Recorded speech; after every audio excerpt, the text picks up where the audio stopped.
Okay, this is happening again for the second time.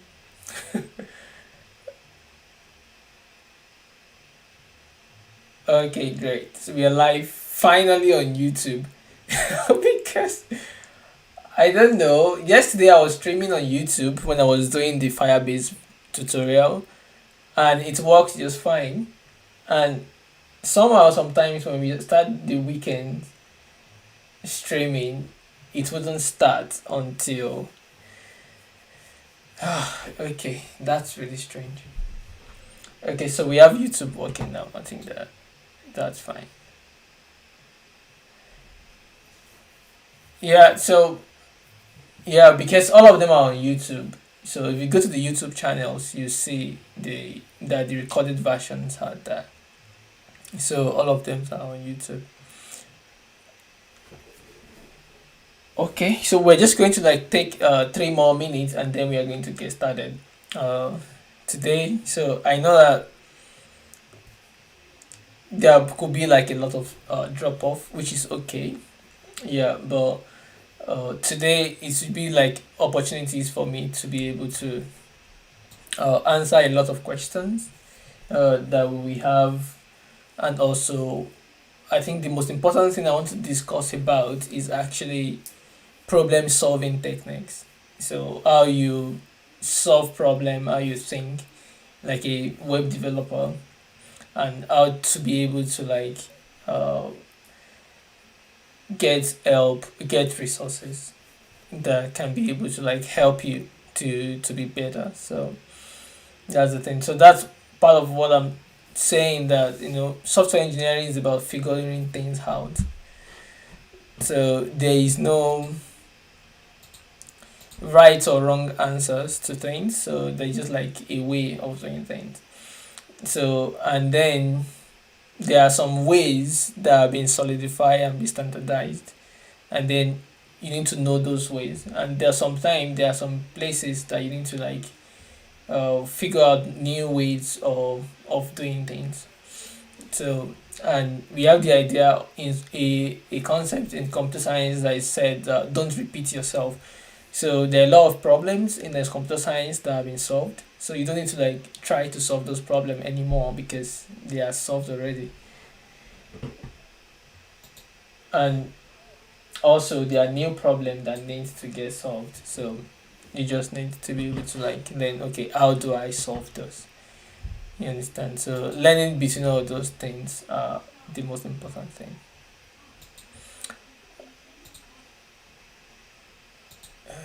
Okay.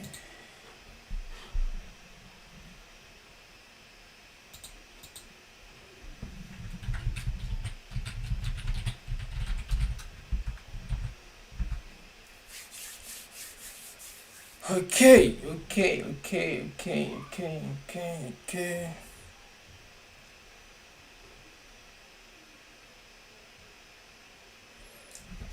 So we kick off in at 16:40. I think will be good. So we start with the summary of everything that we have done. So in case you missed everything we've done before, so I'm going to do a quick summary of everything, and then we continue with the new thing that we need to do. Okay, yeah, it's 16:40 already. So let's get started. Okay.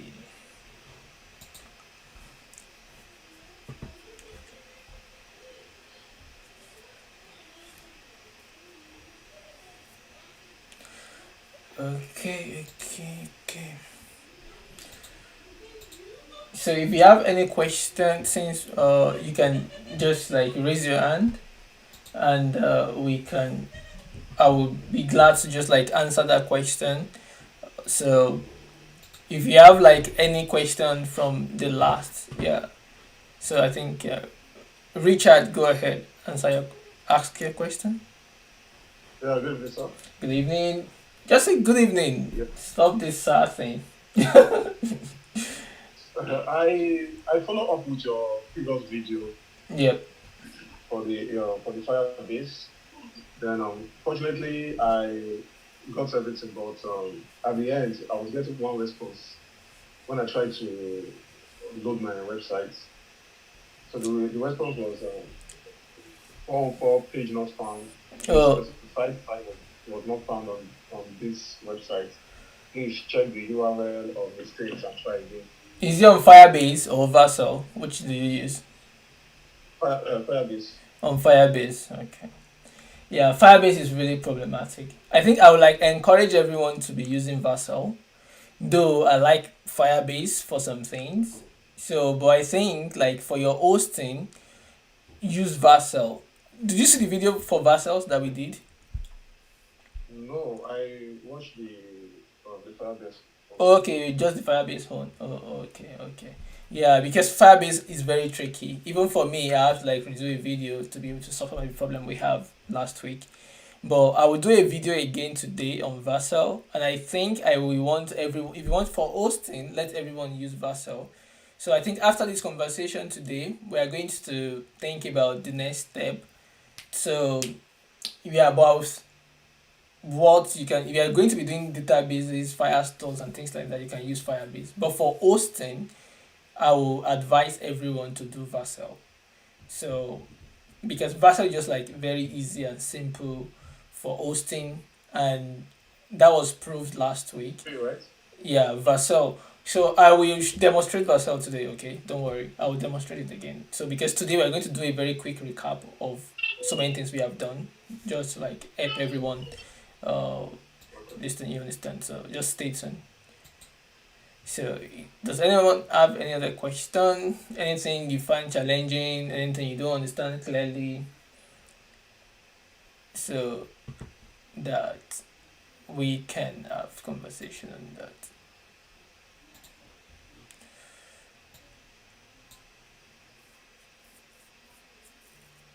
Is there?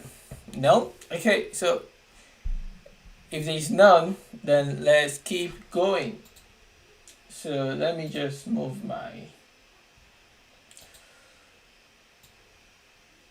Okay, good. So I'll just start from here. So on day one, what we talked about is the ecosystem and the tools. We talk about ecosystem, we talk about tools for web development, what is a web developer, what is a web designer, what is the difference, what do they do, and all of those conversations. So, and one of the thing I said is that a web developer, so you are, as a web developer, you write code, you understand, you write code, HTML, CSS, JavaScript, those are your body, those are the things that you use every day. So, and we talked about what's the difference between a web developer and a web designer. So, a web designer naturally doesn't really need to be experts in coding. You understand? So, you could just like use Wix. You can use WordPress to put website together. You can use, there are other platforms like low code platforms. So there are a lot of people that are like graphic designers, they are UI UX designers. They can quickly put website together without writing any single line of HTML. So that's the difference between a web developer and a web designer. So a web developer, you write your code yourself. So you write custom themes, custom websites, custom web applications. And also I said that web development also we have is in two categories also, like to split. So we have the back end engineers, we have the front end engineers. So the back end engineers, those are the guys that write the database authentication, and stuff like that. Eniola, ask a question. Yeah, good evening, sir. Yeah, good evening. And I just want to ask if Parcel can be used for WordPress, for hosting WordPress websites. I don't know, maybe it can be used for it. Okay, okay. Yeah, that's good. You can meet. So I've had a lot of people ask me these questions about WordPress hosting. Can Firebase host WordPress? Can Vercel hold WordPress and things like that? So you see, like WordPress is like how do I call it? WordPress is like a black box, right? But in that black box, there is a lot of things in there. Like WordPress is a full fledged web application that has been built to help people build websites really, really fast. You understand? So you don't need to be able to write a lot of codes. You can quickly spin up a website with WordPress. So, and there are a lot of things behind the scene. You need a server, you need database. Majority of WordPress sites use MySQL. So, and they use PHP, and then PHP need Apache server, MySQL, and all of those things. So, if you look at the new modern way of building websites that we are doing right now, they call it Jamstack. If you have not had that term before, so it's called, if you had any time, it's called Jamstack. So Jamstack is something like that. Like Jamstack is a little bit different from WordPress. So because of that, most of these hosting companies that cater for Jamstacks don't really have support for PHP, because they don't for you to run PHP you need a server, because PHP is a server side script. So I don't know what you're talking about, Arisa, but what I'm trying to say is that WordPress is like a server side website. It's a full stack web that needs a server side to it. So the server side is run with PHP. Okay, yeah. So Jamstack. So this is Jamstack. Jamstack. It's just like that. Just Google Jamstack. There's even a Jamstack though. Yeah, you're correct. It's called Jamstack. So I think it's called JavaScript API Markdown and stuff like that. I'm not really sure, but I know it's like, it's basically like you're using JavaScript, you're using Markdowns, you're using APIs. So all of those things that you use JavaScript to build is very easy to deploy on the front end. So they're just like, that's what we call them, static websites. So that's what you use Vercel for. That's where you use Firebase for GitHub pages. So because they're very lightweight, it's just JavaScript in the front end, and then you can call API in the background, and you can load your API data, and then they work. So, but for WordPress, you need to render everything on the server. So all the HTML and everything is coming directly from the server and then presenting it to the user. So that is why you can use Vercel to host WordPress sites. So WordPress is amazing. I like WordPress. So, but I know like a lot of you here, you have experience using WordPress. It helps you to quickly put website together and things like that. So, but the essence of this workshop is to take you off, like, it's just like my son when I was teaching him how to ride bicycle. He has this wheel that he puts behind, so it's easy for him to like drive, and be like, he thinks like he's in charge. But recently I removed those wheels, and since then we're like, Dad, no, I don't want to ride my bicycle and stuff like that, because he's scared, because now he has to be trying to hold himself. So think of what WordPress, like that thing that hold you to like feel like, yeah, I'm a web developer and things like that. But then for you to be able to write custom softwares, custom web applications, you need to remove those braces. Learn the HTML yourself. Learn the CSS. Learn the JavaScript. Even if you can write small buttons, small this thing.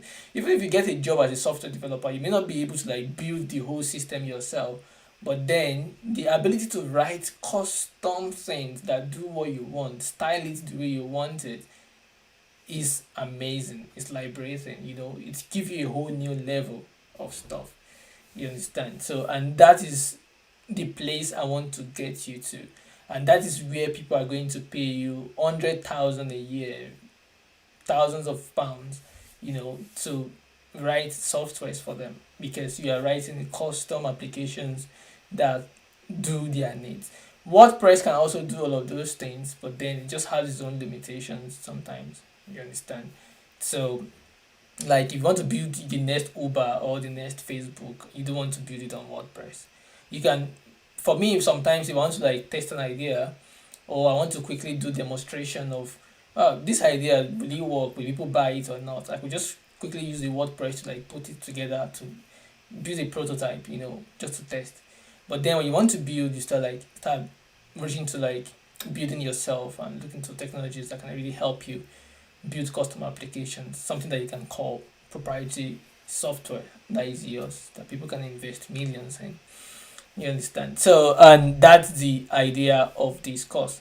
So everything we are doing, don't think that this thing is simple. Is not. It's not.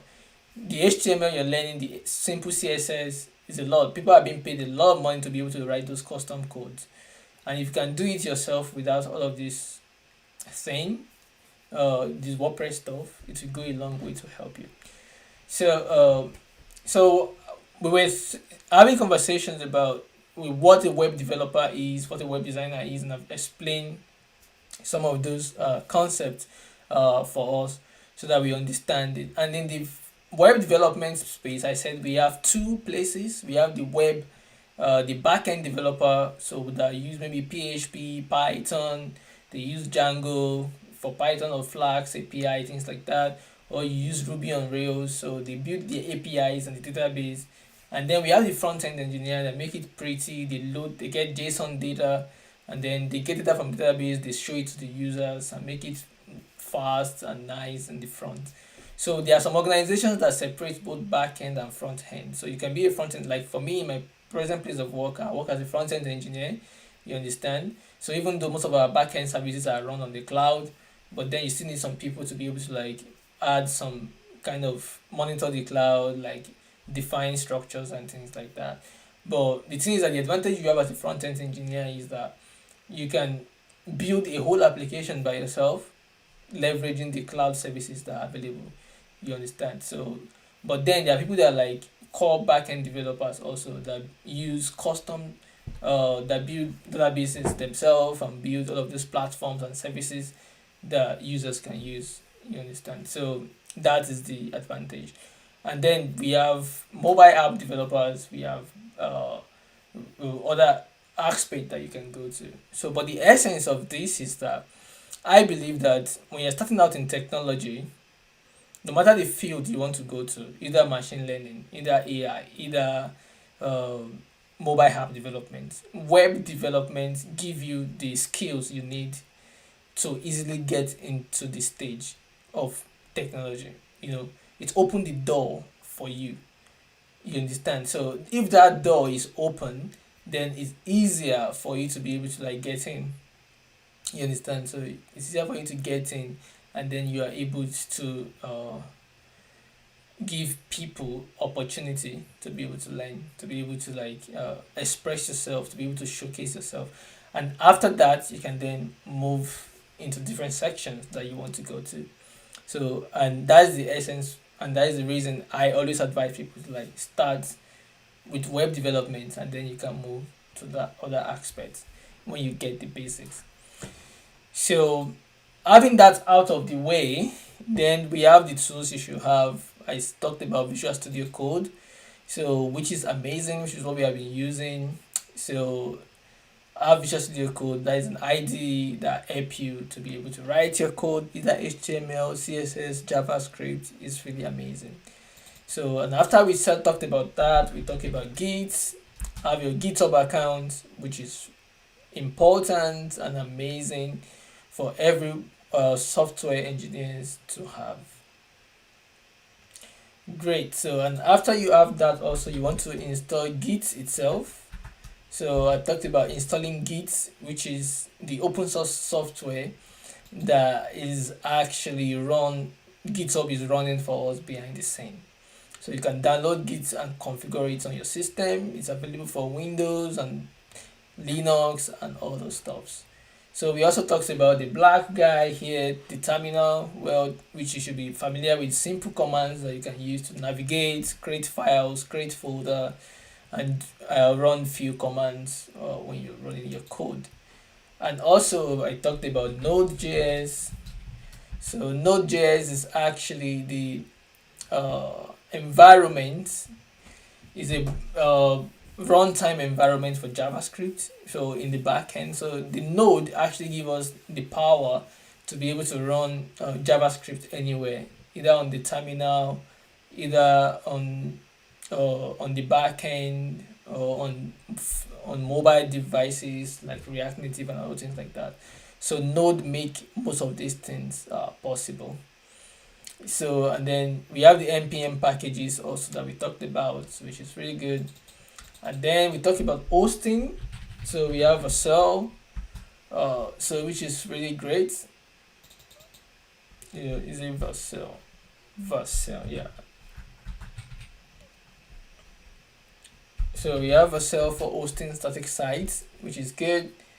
And so I highly recommend using Vercel. It's really good. It's very fast. It's free, and we hosted this techie blog using Vercel last week. And I also have some other thing like for my also landing page. I also use it to do that, which is really cool. So it's free. You can host this thing rapidly and fast, so which is free to do. And after you do that, then you can still they have the payment version. Maybe if your website is scaling to millions of people, then you can start to pay some amount of money. So after Vercel, we also talked about Firebase. So Firebase is amazing. It's really great. So we talked about Firebase. So which is I think is good also. So they have a lot of other products that I think is really nice. So for build, release, and we have some use cases. You can check it out. But for hosting, I will always recommend that you use Vercel for hosting, and then Firebase maybe for authentication, database, and things like that. Because the advantage is that Firebase authentication and other services are really easy to integrate because they have a very good JavaScript SDK. So like for me, in most of my products, when I'm building, I use React and Nest. For Vercel, I'll share the URL.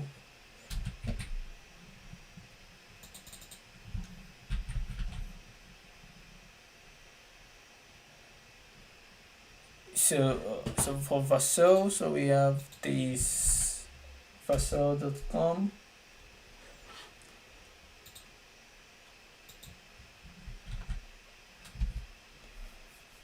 So that's the URL for Vercel. And yeah, so we have that. You can use Vercel, we have Firebase. So Firebase is actually good for it's like authentication, database, and stuff. So most of the time, what I do is, so I have this project maybe built in React. Then I use Firebase for my database and for my authentication or any kind of cloud function I want, and then I use Vercel to host it because it's really fast. And Vercel also have an amazing framework called Nest.js that is built on top of React, which is really cool and amazing. So maybe one of these days we can have conversation on. I'm actually thinking of building UI with React. So it depends. If I see a lot of people, maybe not immediately after this, because this past 3-4 weeks have been really exhausting for me. So I need to like rest a little. So maybe we could do like a 1 day, 1 weekend workshop where we talked about building UI with React. So I'm going to do like introduction to React for you people, and then so we do introduction to React, and then we do maybe Next.js. So I'll teach you like everything I know about Next.js. But maybe we can build maybe simple Instagram UI and see how that works. So if we have like a lot of interest, we can do that. Maybe 1 weekend we go through React and then we build a UI together. Okay, so and after that also we talked about HTML. We actually did HTML, and then we build a simple blog on HTML. And then last but not the least, I show you my process from going from concept to actually coding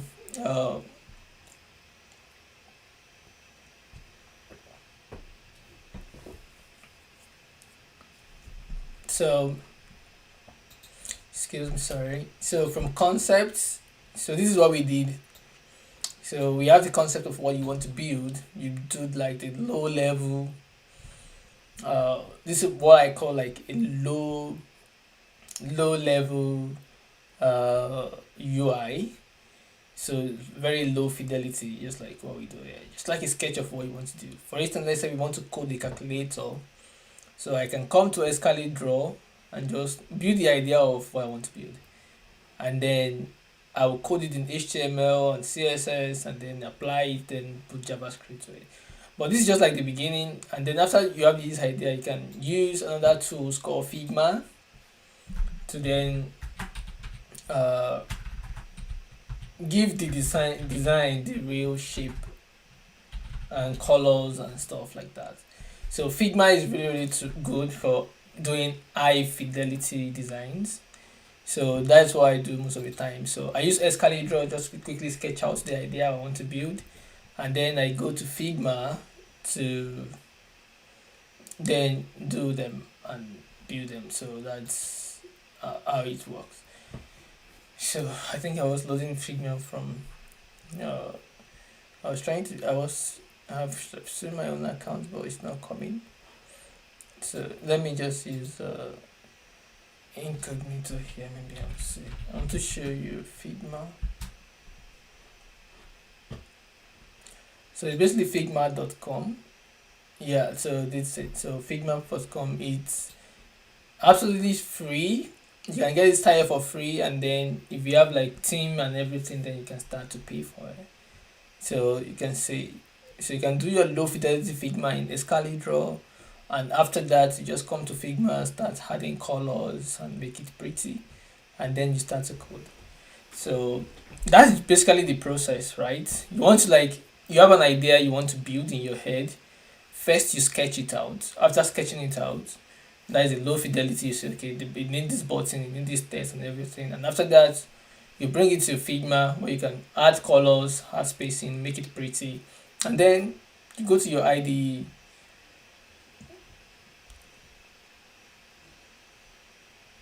Oh, okay. On Zoom, I'm not sharing my screen. That's strange. Okay. I think I'm gonna share my screen on Zoom.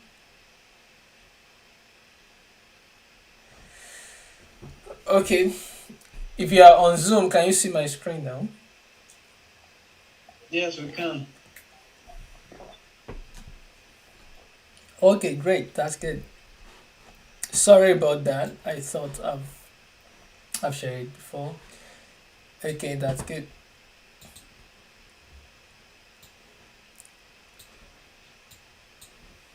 All right, great. So that's Figma. You have figma.com. I'll still share this for in the chat so that you can have it. So Figma is great, and then for your high fidelity design, and then Escalate Draw. Is it Escalate Draw? I'll share this also. Escalate Draw for low fidelity sketch.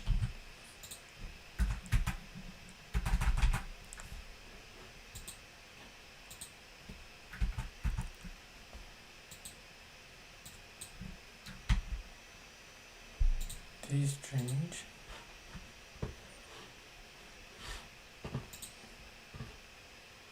Okay, so let me just close this.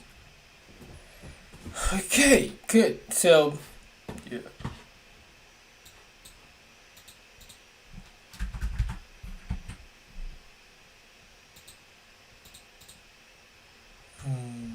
Strange.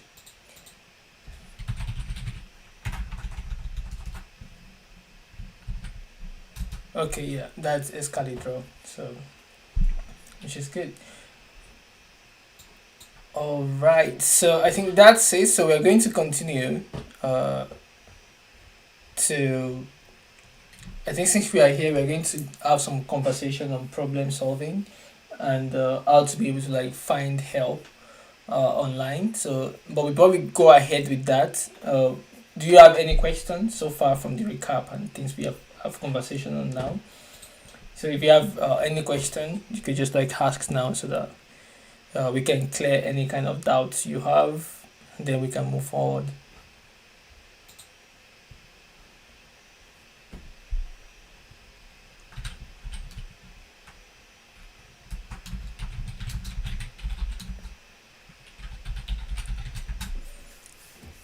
None?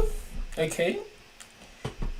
So if you are clear with me, you could just like give a thumb up and then I can continue. So that everyone is clear. So now we are on the same page. Okay.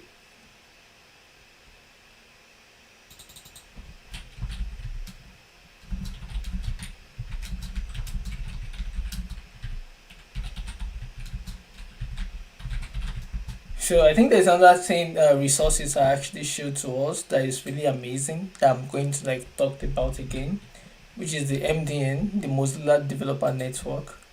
Okay, so that's good. So the Mozilla Developer Network, I talked about it. I will always talk about this again and again because this is one place that you need to be very familiar with. So it's really really amazing. Uh, you see, there is one thing that we do every day, even for me as a software engineer. What I do at work is always looking for reference because everything that you see in design, in development, in programming, they are all standards that people make up. You understand? So it's just like you're speaking Hausa or you're speaking Yoruba. So every language, there are things like in Hausa, for instance, if they want to say come, they have a way they're saying it. And everybody in that community have already agreed that okay, this is what we use to say come. So in English language, the same thing. They know that if you say go, you need to move forward or something. So languages are like agreement between the community. Like this is how we call this, and this is how it's our custom. The same way in programming. So don't be scared about how does this thing work or anything. No, everything, everything in programming, in web development, all of those technologies, they have their standards that have been defined. You just need to be able to like name them. For instance, like HTML, JavaScript, where we're going to discuss a bit about today, and CSS. And we talked about HTML, if you remember, the hypertext markup language. So you can't just like invent your own ways of doing things because everybody can be inventing things. So that's why they bring about standards. Like okay, in HTML, if we want to write a paragraph, how do we represent it? Then they said, okay, P will be our paragraph representation. Div will help us group elements together. Image, img will help us add images. Body will tell us this is the body. Footer will make sure of the footer. Li will be, ul will be like another list. Ol will be other list. Video will be video and this. So all of these standards are like people come together and make sure that this is the standard so that there is no confusion. So don't think that you have to like cram them or invent new things. So all of these standards, and it works with browser because this browser you're looking is interpreting things that have been given to it. So that's why they say that computer is garbage in, garbage out. What that means is that what you give to the computer is going to interpret it the way it understands it and represent it back to you. So inside HTML, this text here is an header text. You understand? So if you look at it like this is an H1 test or H2 test because it's an header. So this can be an H2 test and this one can be maybe an H3 test because this is still an header. And then this is a paragraph. So all of these things are like standards in every website you see, and you see them like that. You understand? And that is the way it is. So there is no shortcut. So that is why this website is here for you to show you all of those standards and how you use them. So documentation, reading, and is very important. So there's you see tutorials, there are cookbook, there are things like that. So as a software engineers, you always be looking at references, you will be reading new stuff and things like that. And there will always be different technologies here. HTTP is here, graphics, APIs, even when you want to do math and stuff like that. So all of these are browser technologies that you can read about depending on what you're doing. But the core technology that you need at this stage is your HTML, your CSS, and your JavaScript. And with these three, you can do a lot of things. So many things, and as you advance, you can add graphics, HTTP, APIs, and all that things to it. So, and that's how it works. So, and another platform that I think it's worth mentioning is Free Code Camp. So, Free Code Camp is really amazing. They have a lot of free resources for beginners to learn how to code. So I've even did some series on Free Code Camp courses just to like explain them in video format. But aside from that, they're really good. You can see they have responsive web design. They have JavaScript algorithms and data structure, front end development libraries. So like React, that maybe we'll be doing. You see, even me, I've done some of these courses here. So they are really really cool. You can see I have an account with them. So sometimes I just go over them. Sometimes just like refresh my mind, and then yeah, reinforcement learning also, and learn new things. So all of these things will always be here. So Free Code Camp, and they have so many tutorials, which is really really good. So join the community on Free Code Camp. If you have any question, post it on our Discord channel, and we'll be able to like support you as you learn. So more of what you're going to be doing is like figuring out how to learn things, practice, create projects, break things, and that is why it's computers. You can't really break things, but I think you can try something, guess what works and doesn't work, and then you learn from it. So don't be afraid to start a new project and see how it goes. Okay, so I think we have that now. So part of the idea of like problem solving is still the same thing I've talked about, you like reading documentations. So try as much as possible when you're coding. Yeah, you're trying to use an API, for instance. Let's say like we have this card. Uh, for instance, we have a card like this, and in this card we have maybe something like an image. Here, then we have this. We have another thing like a title, and then we have uh, some form of text here, and then we have this button that make people take action. So, and that's what we want to design. So this is just the concept of what we want to do. So what you want to think about is, okay, I want to build a simple card component like this in HTML and CSS. How can I handle this? So because number one, you see that you have a imaginary div around it. So this is going to be a div, for instance. So you can just like uh, put it out there. This is a div. This is a div. This is going to be an image. So you already know that, okay, yeah, this is going to be an image. And this here, maybe is the name of that person or something. It's going to be a p tag, a paragraph, or a header, a heading tag. So this is going to be like an heading tag. And then maybe this is going to be a button. So if this is a button,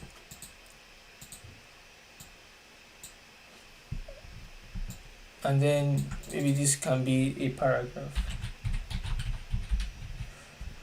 So when you do this, like you break down this complex design that you want to do.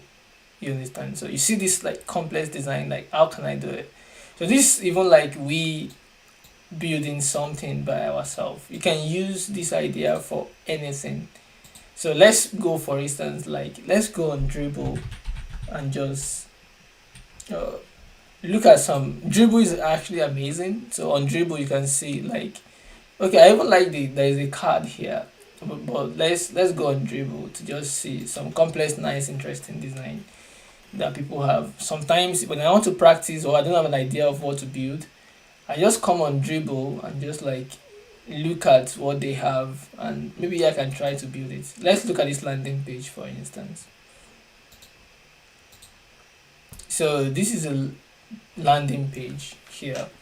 So this is a complex design. Maybe somebody give you like, oh, Wale, can you help us like build this in HTML? So how are you going to like break down this concept idea here to be able to build it out and code it in HTML and CSS? You understand? So, and that is the idea of problem solving. So how are you going to start with this? So if I have this idea, for instance, so what I want to do is try to like break these things apart, because I can see that I have a navigation here. You know, this is a navigation. This is like a nav bar also. In this navigation, there are three distinct components here. This one, the one in the middle, and the buttons icon on the side. So there, this is a section at the top. Then in the middle, there is a hero image, hero section, or I would call it like a banner at the section. So in that banner section also, there are two things. There is this group of stuff here, and there is this one thing here. So this is the easier part, like this is a huge image, right? And then this group also, what is here? We have this text here, we have this header here, we have this paragraph here, and then we have this name tag, and then one button here. And like the top also, we have the last section, which is the footer, which is sliced into two. Privacy policy with some links, and then a call out buttons to talk to an expert. So even thinking like that, if you already like break down this complex looking thing here, and you can just code it. Even maybe I'm going to just download this. I will save it as image, so that I will share it in Discord or with everyone. Maybe just like after this, try to just create this thing here in HTML. Or I could just like copy the link. So try and like, I'm going to break it down in Excalibur now, just to like reverse engineer what is happening here. So I'm going to share the link with everyone. So just try and like, after this, take it as a challenge. Like I'm going to use CSS and HTML to produce this landing page. You understand? And then you see what you can learn from there. And that is the easiest way to learn. This could be your first project you're going to build, and then you can share it with me, host it on Vercel, and share with me. Maybe we could even work on this a little bit today, and then we see how it goes. So, but then, based on problem solving techniques, let's reverse engineer what this person have done. First, let's start from the top here. So I'll go to like Excalibur. I'm going to get rid of all of this. So the first thing we want to have is this ginormous page. So this represents the old landing page. So, and the next thing you want to do is like, okay, in this landing page, I have this navigation bar that comes here. So this is your what, nav. If you remember, we talked about nav. So this is your navigation bar. Easy, right? And in that navigation bar, what we have three sections. It's being divided into three sections. We have this one here. We have another content in the middle here, and then we have another content in the last here. So then in the middle we have a big section here. So this section here, so now this is nav, right? This is our nav. So and then before the nav there is this thing here. We can call it, if you remember in our HTML we have what we call main, which can represent the whole main section, right? And then we have this can represent what? This section, a single section, right? So this can represent a single section. Good. So but in this single section here is also divided into what? Two sections. There is one like this that is full of text, and then there's another one that's just a huge image. So we know that into this section we have this image. So this is a huge image, and then we have all of these text here. So majority of what is here is text, and then we have one button. We have a button here, that someone can click. And then lastly, in the bottom here, we have what we call the footer. The footer, I'll just like copy this to make it easy for me to type. So this is the footer. So, and in the footer we just have two sections too. We have like a text here, and then we have that image and some little text for people to type, just for people to click, something like that. And with this, you've like described the concept of the problem you are going to solve. You've break them down into thinkable, approachable chunks that you can solve. You understand? And then you can start to code this out. So we are going to try and do this quickly, just to like show you how some of these things work. So let's create a new project, for instance, and I'll just do make directory. So this directory, let's call it landing page, right? So we call this landing page. I'll just like cd into that directory, landing page. So that is created. So we can create index.html. So that is where we have all of that, and then we can also make a directory in this landing page. We could call it images. So that is where all of our images will reside.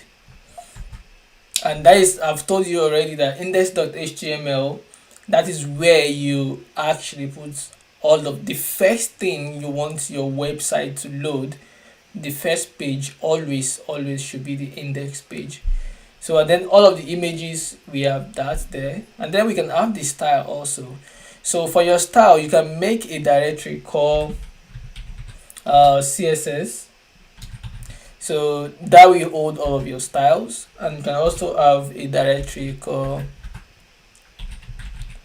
JavaScript. Depends, or you can just make a directory called JS. So you can see all of this now. We have our CSS, we have the images, we have the index.html file, we have the JS file, and those are all the codes. And I can open this up in my favorite browser code, and then we can start to see how each of these components that we have built can shape up. So for the people that have not been part of this, maybe you missed something when we are doing Git. So I see some people like we are doing the Git stuff. So some people have some issues and stuff like that. So we are going to do Git again today so that you can be able to like get the idea of how Git work.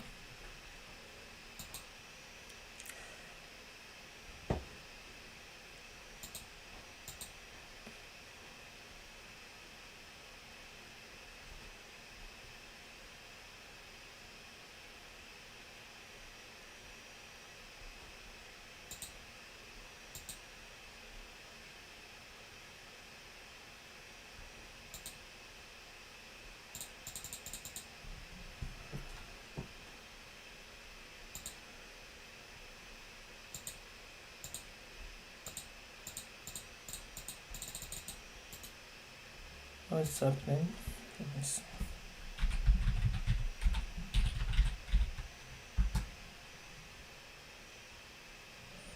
Yeah, that file already exists, so why is not opening? Oh, sorry, I think my VS Code is really slow. Oh, that's why. I was just surprised what is happening. Okay, so this is the file we just created, all of those files we created. So I'll just like zoom in a little bit so that we can see some of the things I'm doing clearly.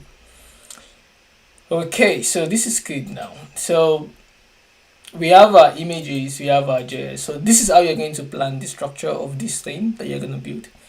So, and some of the challenges you can face here is actually when you're applying your CSS. How do you lay out your pages? You know, there are different two ways of doing layout in CSS that is very common now. Even though we have not done CSS fully, we are going to go into that quickly after this demonstration. But this I'm just trying to like show you the way complex problem that you face can be break down into something that is understandable. So, but then I just digress here. So we have this what we call flex. So we have flex and then we have grid. So those are two ways that you can actually do layout of your pages in CSS. I think it's not grid, like hard grid. So flex and grid. You can research more about this. They are really amazing and easy to use. So, but then why I'm just showing you some of these things is just to show you how to like see complex projects or complex design and make it something that is easy to think about. So let's just quickly do this layout, for instance. Like I told you, when you start your HTML, you could just like do this exclamation in VS Code, and it's going to give you some of these HTML boilerplates that you need. So you can just call this landing page, and then you have your body and all those things. So based on the draft that we have, we have the body, then we have the body. So everything everything here, all this main and everything will be the body, will be inside the body. That's what is going to show up in the browser. So first of all, we have this thing that hold everything together, which is called main. So let's define that main first. So I'll just do main, and main is an HTML syntax also. So, and then inside that main, the first thing we have is our nav. If you remember,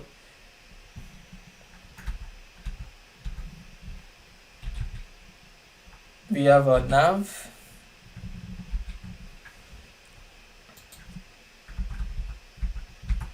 So, and inside that nav, so outside the nav, we have section. So we have section.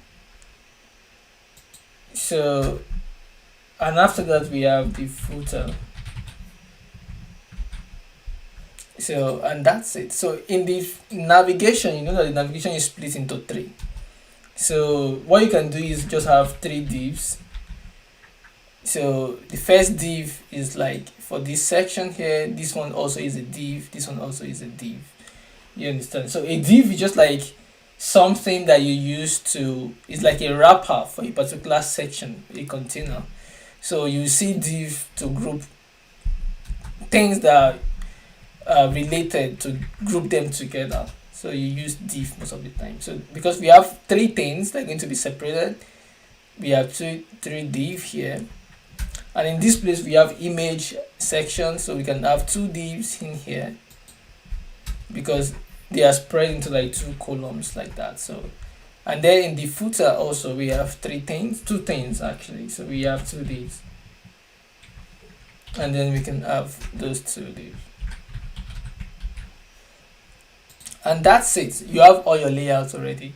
Half of the job is done, and what else you need to do now is start filling in this div. What is there? Is a paragraph, is a link. In this section you have an image, add that image and the link. In this one you have all of those text and paragraph, add all of them, and then before you know it, you have your project. So this is your assignment. I'm not going to do it for you, but I'm just giving you an idea of how you can build this landing page. So, and that's it. I also am going to do this myself, so don't feel like you're the only one that's going to do it. So I'm going to do it, so you to do it, and then we're going to share our link.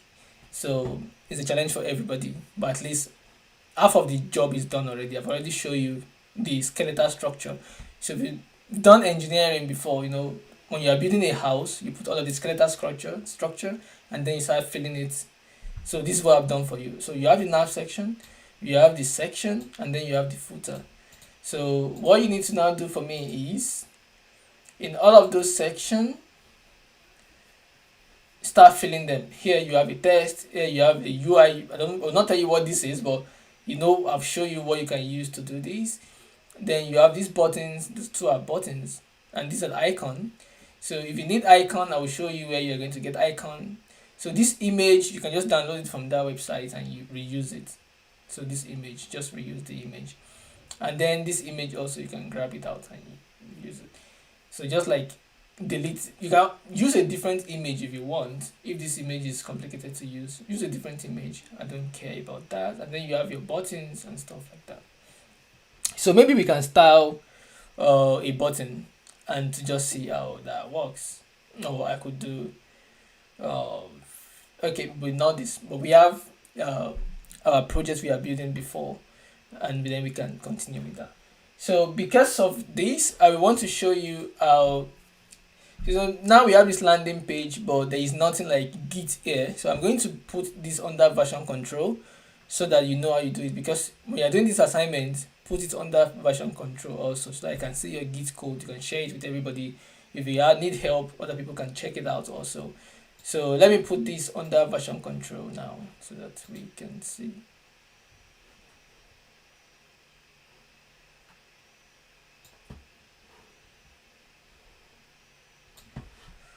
Okay, so I'll just go to my GitHub account. I've showed it how you can create GitHub accounts. So I know most of us should already have their GitHub accounts by now. So I'm going to go to my GitHub account and create a new project that we are going to use to keep what we are building right now under a version control.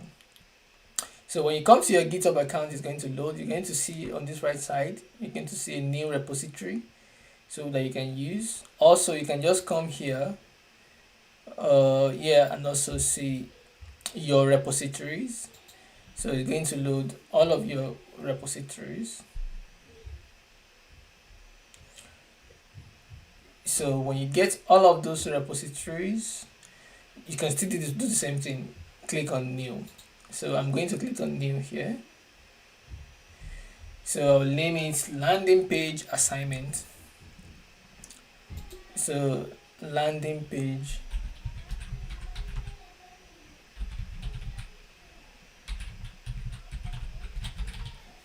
assignment. So make sure you keep it public.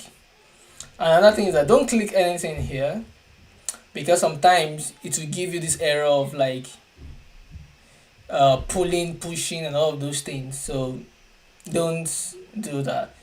Just do this way. Just do it this way.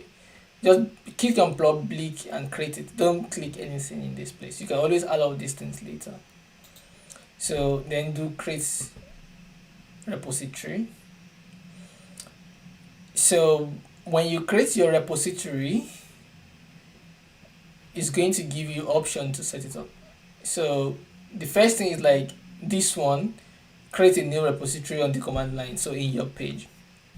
So, and that's what we are going to do, because we don't already have a repository yet. So you don't need to use this, because we don't just need this. We don't need the readme. So what you want to do is your git init. So we go to here, we can do git init. So you can see that we do git init, immediately it puts us under a repository. And if you do that git init, you can just do the same thing that is here. So you can do the git add readme, because we didn't add this readme, but we already have our own commit that we have not committed yet. So if you do that git status, so you can see that we have index.html that is not. So we just do git add.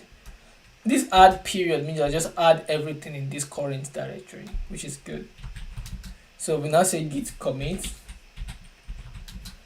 -m, which is, we can just do initial commit.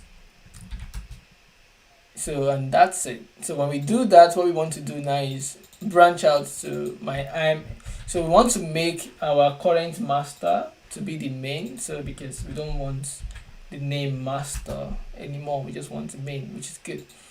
Then we want to add a foreign an origin, so this repository to attach it to our local, so that our local can be connected to what is in the origin, and then we can now push it.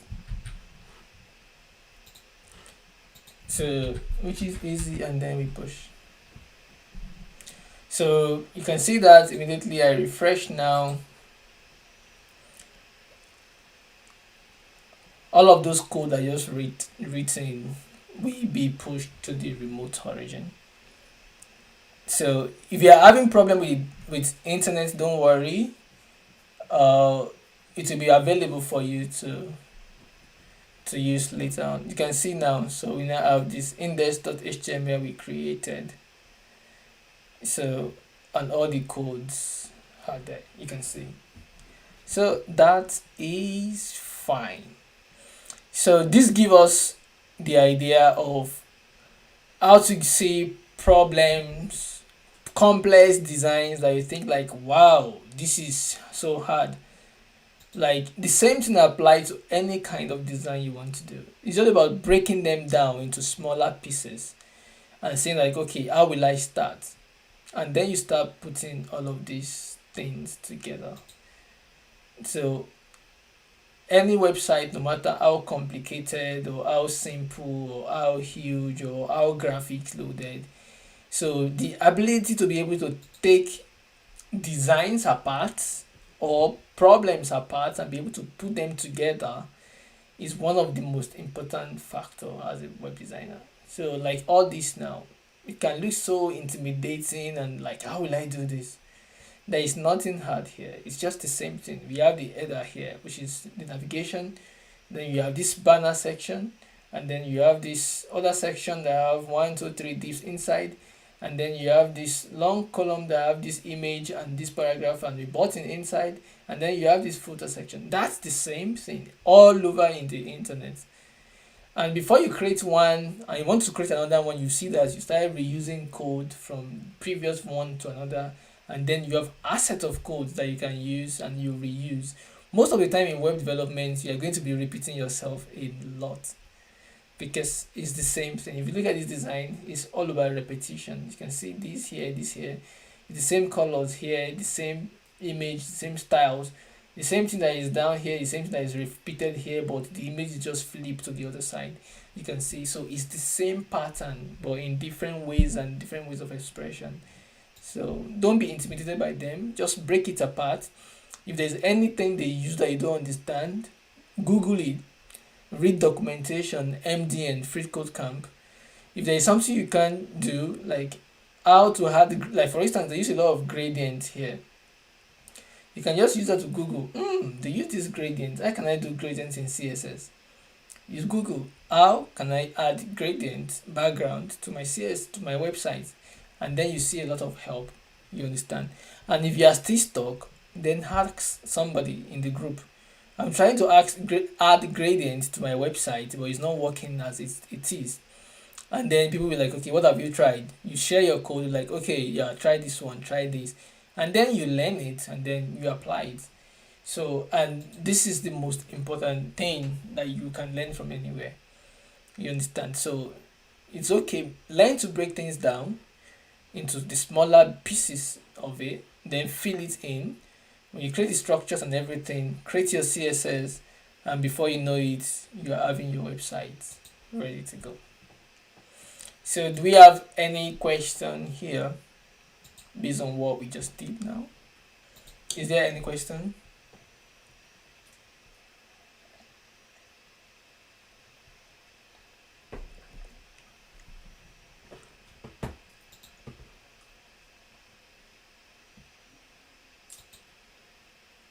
We assume there is no question, and then we are going to CSS.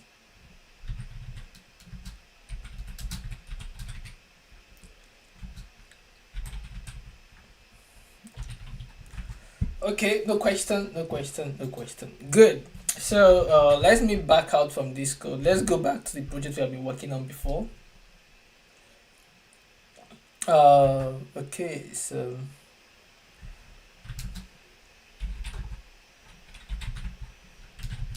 we go to the web. I think this is where we are.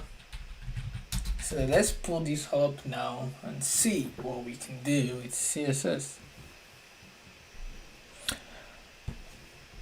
Okay, someone said she didn't get the assignment we were given.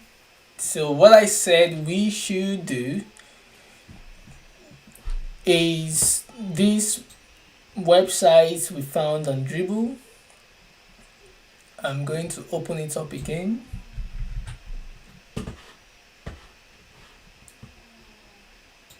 So there's this design we did on Dribble.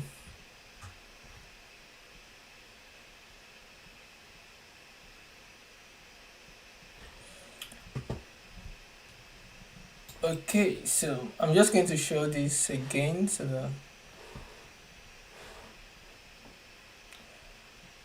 so the assignment is to create a landing page in HTML and CSS only. Put it on GitHub and then host it on Vercel. So that is the assignment.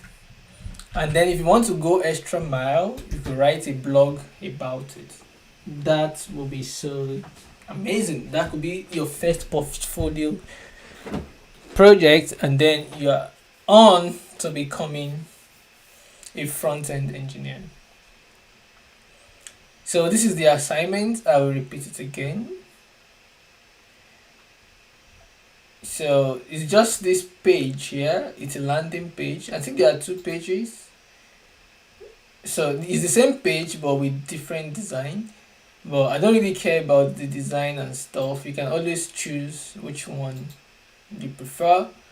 But the idea is for you to code this single page.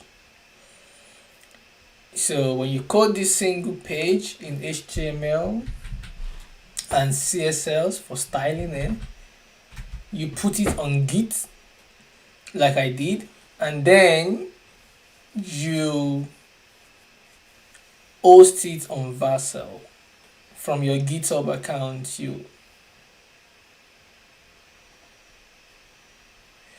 Okay, so if you don't understand the Git, what I'm going to do is that tomorrow, just like I did for Firebase, I will record a Git workshop, just Git alone, because I know like sometimes we go very fast during the workshop because of time. So I'll record like maybe a 15-20 minute video on how to set up your Git account, on how to set it up on your computer, how to connect your Git and things like that. So I promise that I will do that. I'll do a tutorial on that, and maybe I could even write an article. So I'm trying also to write an article on most of these things that we have talked about. So, but not to give you an expo, this assignment also, maybe after I finished it, I will still write an article about it. So if you struggle on it, that article will help you to get the idea of everything. So I'll make it like a challenge upon myself to write the article expressly on how to build this. And maybe I could do a very short video to walk you through my code and how I style and how I do this particular project. So, but for this, for you, it doesn't need to be responsive. Don't think about responsiveness. Just design it for the web, because we have not even talked about responsive at all. Responsiveness is another thing entirely. But right now, just design for the web. Code it to work on the web fine as it is. But for this assignment, don't be scared. Even if you do this just in HTML alone, I'll be happy. Like you do this in HTML, I'll be happy. Even if you don't get all of the CSS right. You understand? So the attempt is the most important thing. But at the same time, I will do a video on Git. If I don't, remind me on Discord, I will definitely do that. So because today I don't want us to stay too long, also, so we are going to do CSS and a little bit of introduction to JavaScript today, and then but I don't want to like rush you too much. I know that even mastering HTML and CSS a lot can be a lot of work. You understand? So mastering HTML and CSS can be a lot of work. So don't fret at all. So don't fret at all, and just uh, don't be in a hurry to like jump into JavaScript. But I'm going to do like an introduction to that, so that will help.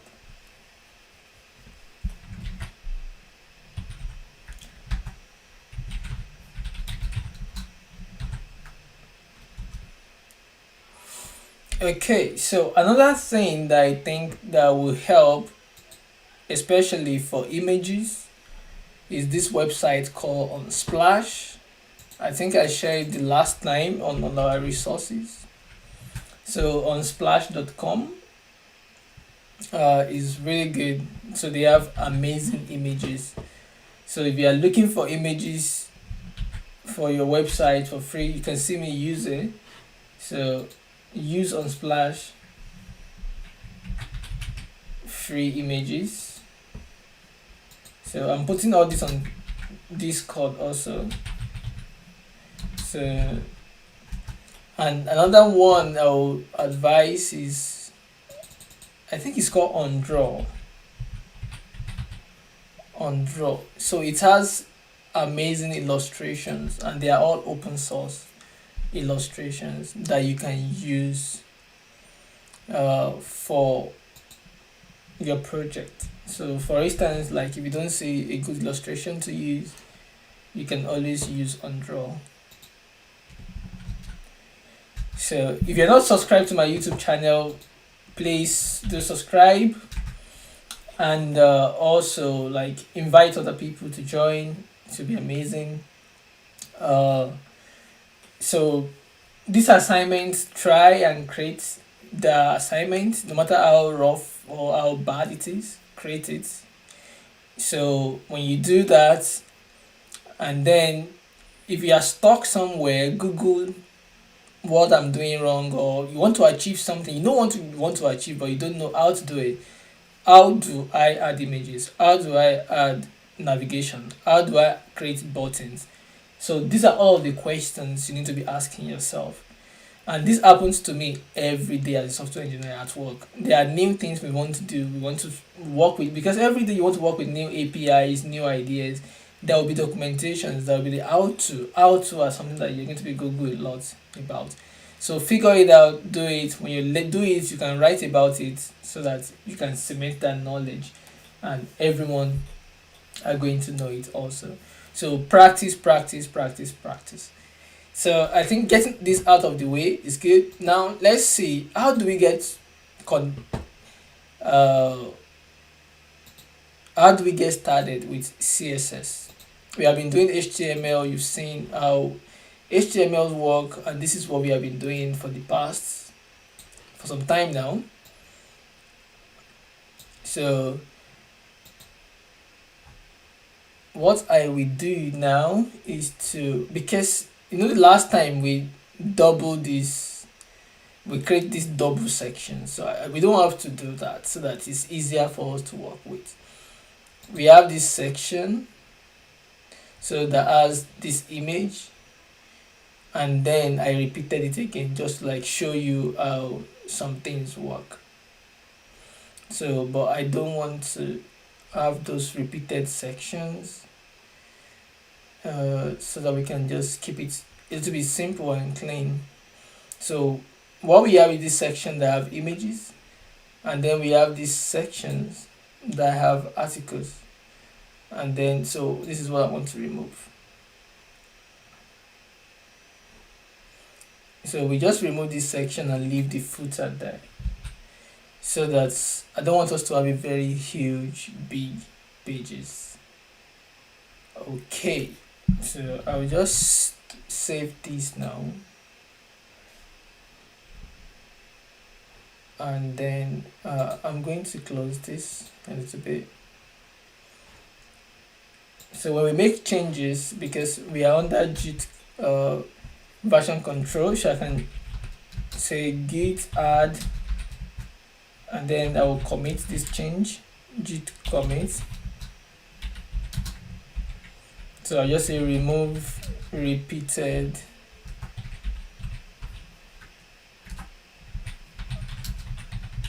section, and I can push this git push, and then it's going to update everything at the top, and that is fine. So, and if I preview this now, remember we installed this browser HTML preview extension, so it's still here. I can just quickly preview this in code.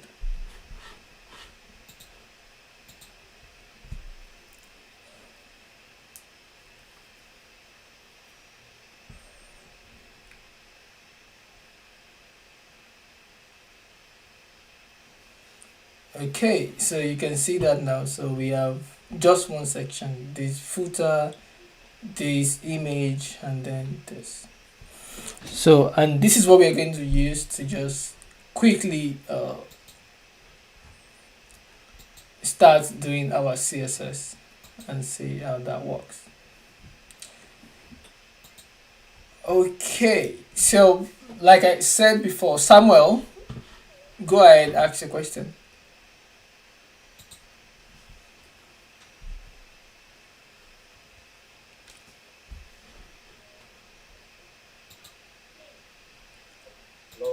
Hello, yeah, we can hear you.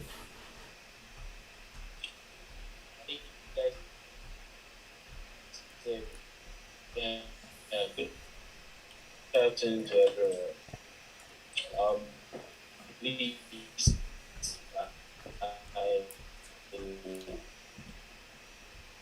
I wasn't on this channel. I get what the video was. How you thought Oh, your net. Samuel, your network is poor. It's skipping. Yeah, it's keeping. Can you type? I know I don't know, like. you never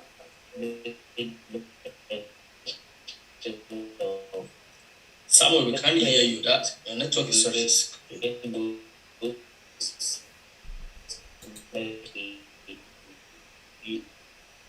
You explain.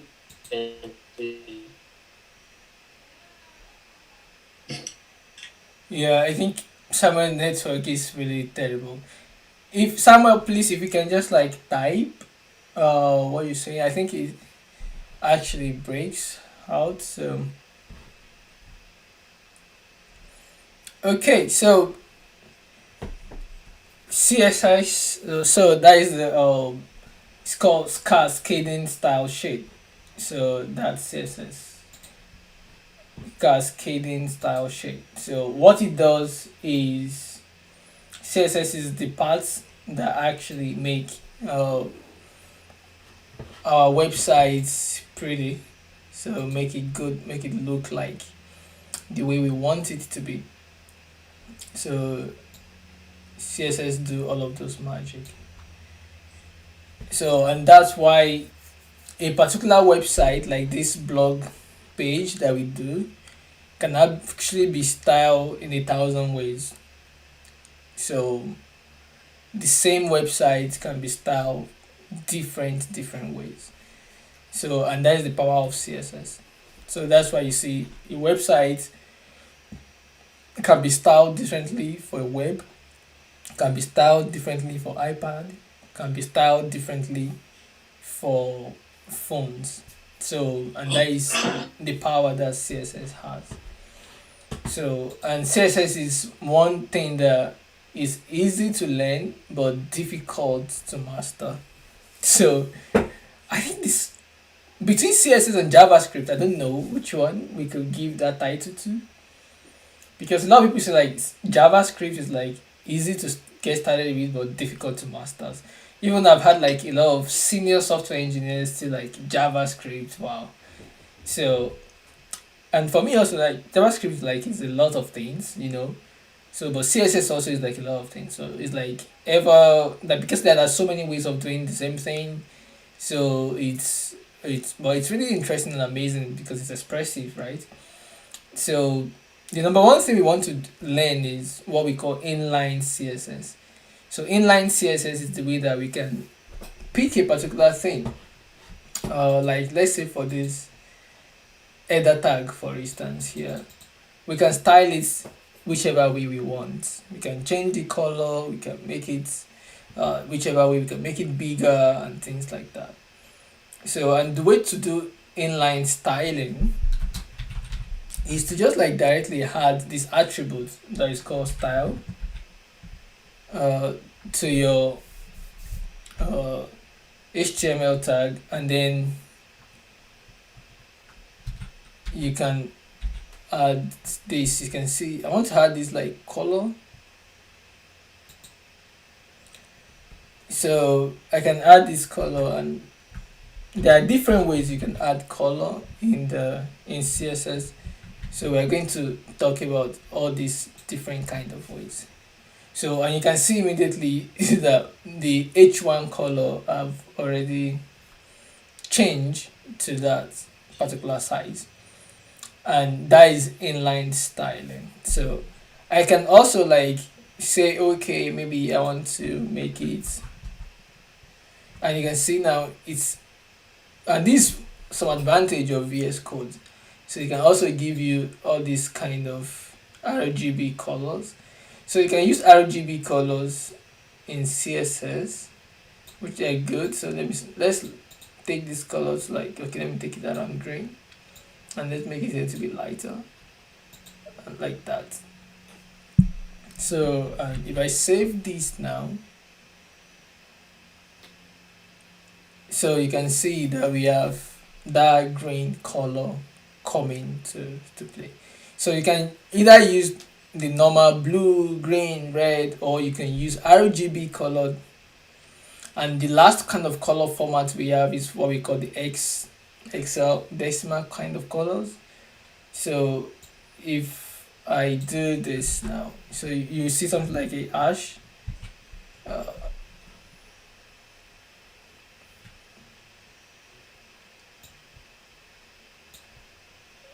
so I don't need to do this, but I just felt this make it a little bit easy for me to see.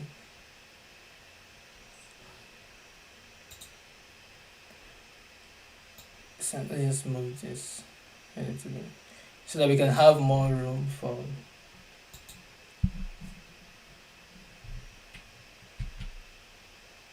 So let's say F.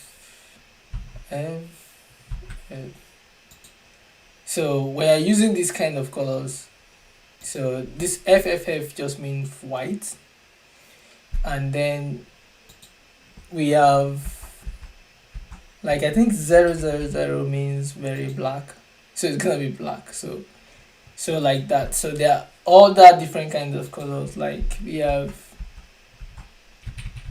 so we have like EEE, like gray or something. So something like that, like off-white kind of color. So and that's it. That's the way CSS works. So and we can do more things, like aside from colors, we can do backgrounds, we can do body, we can do like a lot of things with CSS. So let me just like put, and you can add like multiple style to something. So like for instance, we can increase the size, and not just size, sorry, I would say font size of this, because I write a lot of CSS in React. So sometimes because you write CSS differently in React, sometimes it's just like difficult for you to be able to move in those things. So but it's okay. So I'll just do like 50 pixels and see. So, and you can see our text is now bigger. So just making it 50 pixels, so it means that bigger font size. So, and there are just so many things you can do in how you can style your your stuff. So let's go to like this caption here that we have. So we have this caption that is really cool down here. You can still do a lot of things the same thing with inline styling. So you can still do the same thing style.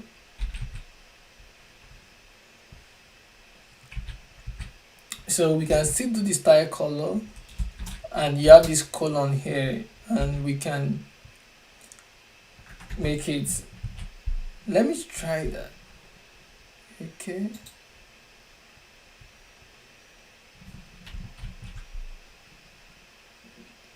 So let's try that 666, and also make that font size maybe 10 pixel.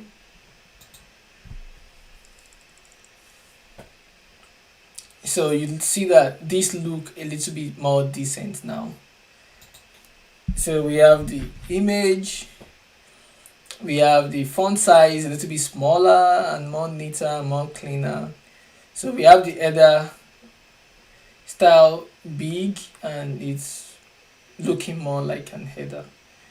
So, and then we have this paragraph. So we can style each of these paragraph one after the other. So another thing is about the hierarchy, like you can style like individual elements here, and also sometimes you can style the parent, and the parent will apply those colors or those styles to the uh, children elements. Article here is like a parent, and inside it owns paragraph, this first paragraph and the second paragraph. So let's do something just out of curiosity. So if I add this inline style to this, and I add like a color, I add the color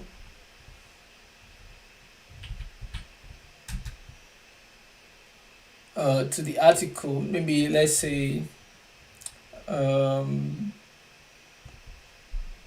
FEF. I don't know what that would be, but I just like guessing something.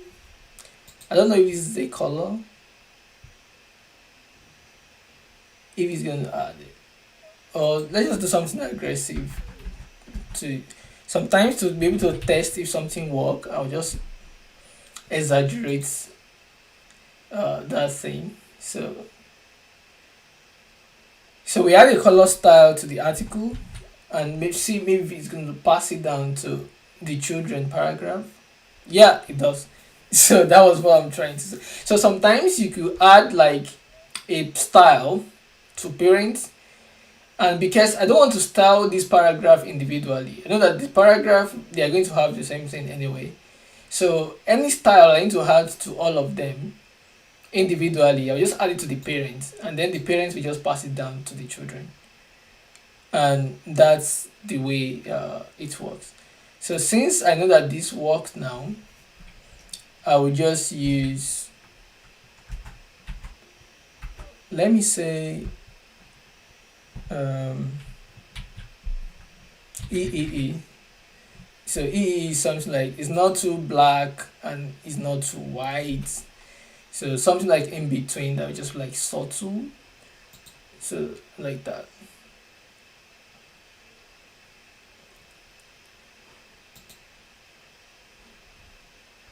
So we have the paragraph. Another thing you want to add to a paragraph is what we call line height. So what I'm going to do is first do the font size of this paragraph.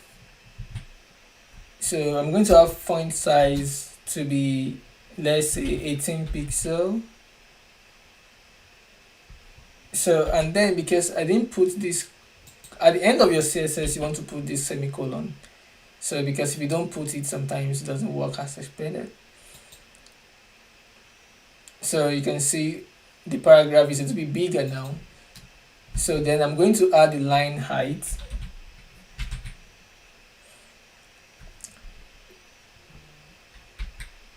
So you can see sometimes when you are typing, it will even give you suggestion, that is auto completion. So I'll just do line height to be 22 pixel.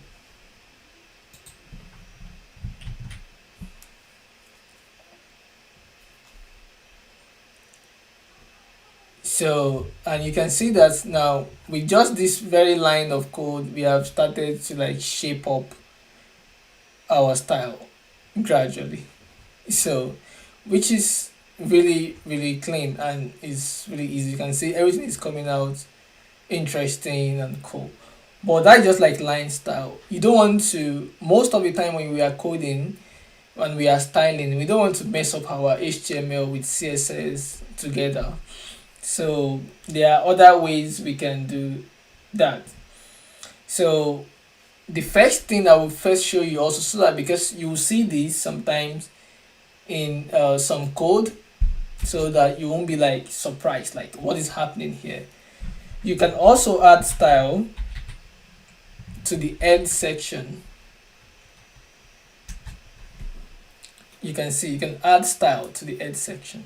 So what I'm going to do is I'm going to remove this h1 style that we have here. Let's remove it. Let's remove the h1 style. So I've removed this. So our h1 have gone back to the way it is. Normally it's now small. So let's add the h1 tag to this style here. So this is what we call selection. So how do we do selection in CSS? So there are different kind of selectors in CSS. Sometimes you can actually select an actual HTML element. Like for instance, that header one is called h1. So I can just select it that way and open this curly braces here and then put all of those style. I'm going to remove this. We don't need this anymore. We don't need this anymore. And then I'm going to get this back down. And this needs to be color. So this, when I save this now, you can see immediately we have our style back. So which is amazing. So there are different ways of styling. You can do your style in the head section. Select the elements you want to style and then just apply the style you need to add. Color, font, background, box shadows, like any kind of thing. CSS have a lot of different things. So just think about styling, like when you're styling a document in Microsoft Word. All of those things that you add to them, those are everything. Even when you are working in Microsoft Word, what you are doing is actually applying CSS, but you are doing it like by drag and drop, bold, italic, all of those things. So like for instance, if I do font size, we have font size and then we have another thing that is font style, right? So if I do like font style, so you can see now, it will give you different things. See, article size adjust, synthesis, kerning, display, weight, font family. All of these things are things that font variants and all of those stuff. These are everything you have in Microsoft Word. It's still the same thing in web development. So font style, you can see normal, oblique, initial. So I'll just do italic here to just be able to show us the it's the same thing that we're doing, right? Basically, it's just like styling. You understand? So and you can see we've just added italic to our style, and just as simple as that. So we have seen two ways of styling HTML. You can use internal CSS styling. We can use inline styling, like we did in the caption, we did here, and also we did for the article. That is internal styling. So the next one that we want to do and that we say that you should be doing all the time is called the external styling. So with that, we use a special tag called link. So this is where we link our external style. So you see that in this page here, I have this file here called style.css. So that is our external style. So instead of having all of our style in this place, we can move it into an external file and then we can link it to this HTML tag. And that is the last way of doing it, and that is what we are going to do now. So here I'm going to do a link, and this link is actually like self-closing, so you don't need to like put any slash or something. It's just self-closing. And then you have this what we call rel. So, and this rel, we have what we call style sheet. So we're saying that rel is like this link is linking to is a style sheet that we want to have inside. And then we have this, and we just call, you can see it even give me all those files, style.css. So that is where it is. And then I'm going to save it now. So when I save this, nothing changed because we don't have any file inside this style.css. So what I'm going to do now is I will copy this and just like uncomment it out. So when I uncomment it and save, you see that the styling is gone. So what we want to do now is move that styling into our styles.css. So we open our style.css now, and then we can have the same thing here, and then save it. The same h1 selection. We have the color, the font size, and the font style. And then let's see if that's gonna work.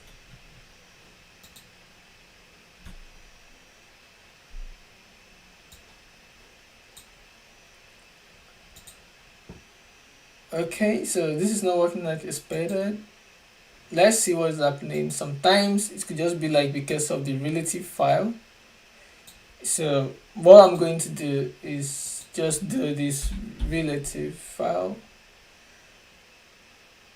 Yeah, so this, and then I'm gonna save it.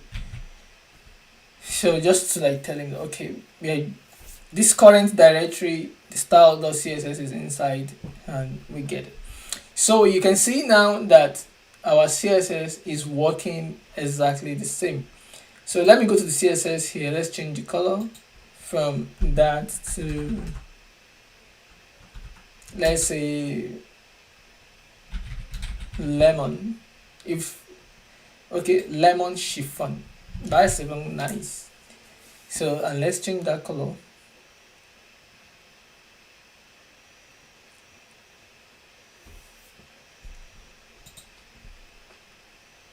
Is this a real color?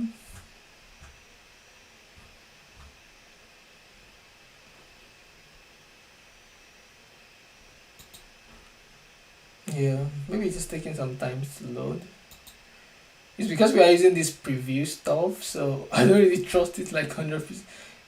Because of the external file, I think it works better with HTML, but then it's not reloading CSS automatically.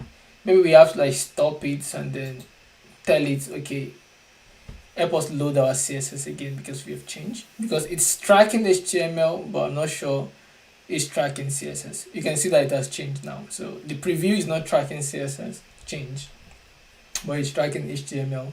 So there is other way of reviewing. I think another way is open live server. I've showed you your HTML. Go to your HTML file and just right click open live server. If I do this now, VS Code is going to load an HTML server for me, which is already loaded here.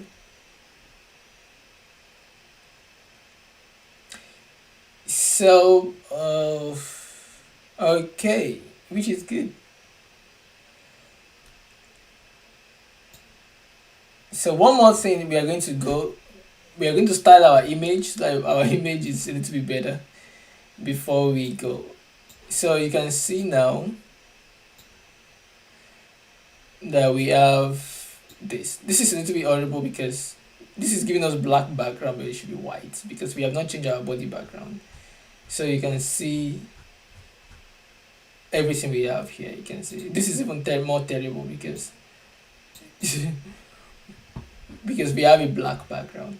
But then you can still change the background of your code. If we go to CSS now, let's go to our CSS. So if I want to change my body background, so you know the body is an HTML tag too. So we can select the body tag. And then we can say, okay, this body tag, I want the background color to be what we have in this place. Let it be, I want to use something black, but not too very black.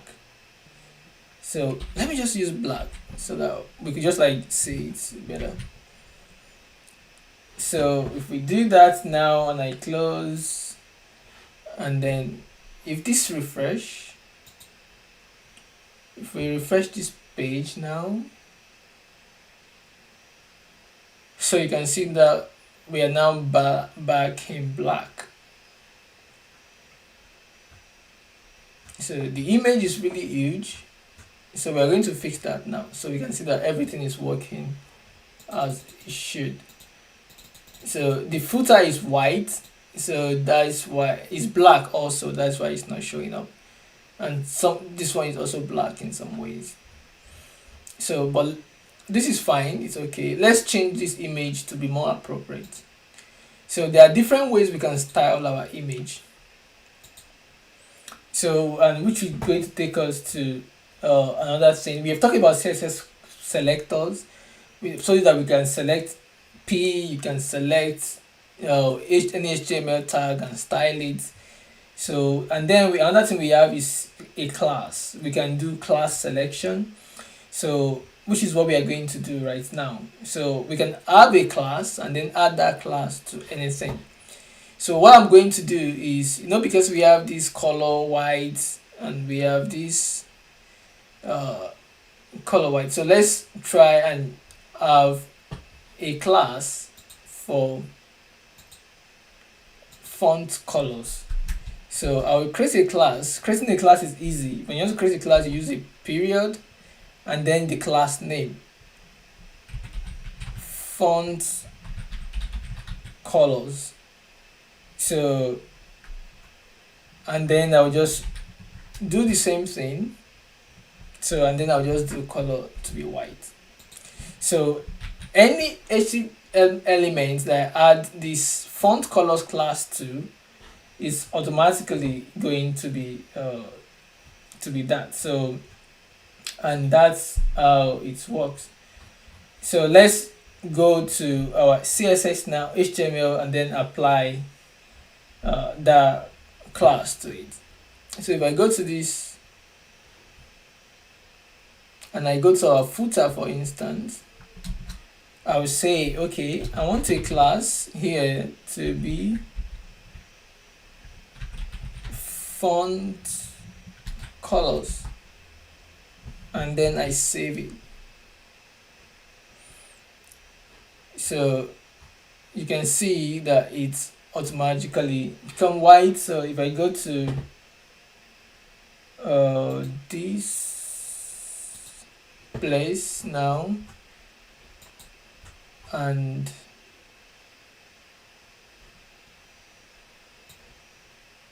this image is really huge. It's slowing this system down. Actually, I've used a very small version of the image, but it's fine. So you can see our footer is now white. So I'll make this caption also white, so that, and also make this white, and then reduce the size of this image, and that will be the last thing we do. So let's go to the CSS now. So we're going to this CSS.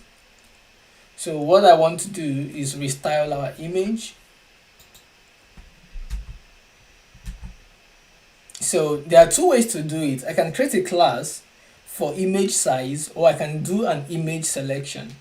But the reason why you don't want to do an image selection is this: you can have multiple images on your website and you want to add different kind of styles to them. So if you style an image, all the styles will be added to all of the image. Like this H1 style, for instance, is going to be added to any H1 on the page.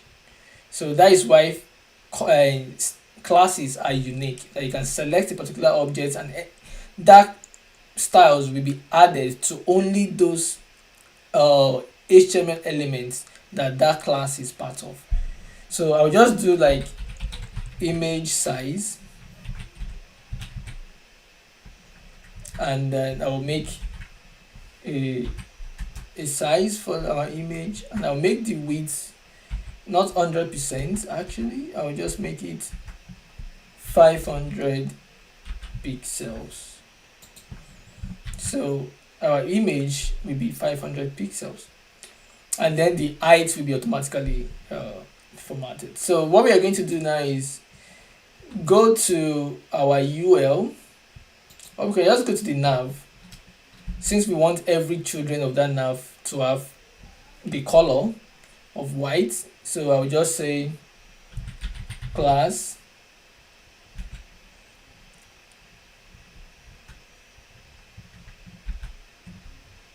so I'll say font colors, so that will add font colors to it. So for the caption also, this caption, so instead of all of this, because I can remove the color here since we don't need this color anymore, but we can keep the font size. So you can add what I call style and then class, so everything will work together. So you can have class now, and then I will name these font colors, so they can both be added together. It doesn't really care so much. So you can have inline style and your class style together. So now let's do the image. Let's apply the image style. So where should we apply the image style? We have this image itself. So we can have the image also can take a class property. So just like this class should be, I think we call it image size. So image size. So I'll just like close this because this is not really helping us right now. It's just slowing us down.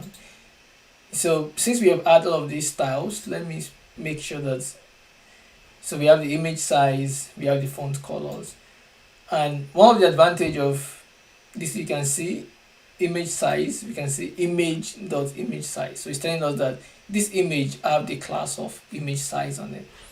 So if we go to our web page and refresh now, so we should have all of those styles append to all of our HTML elements.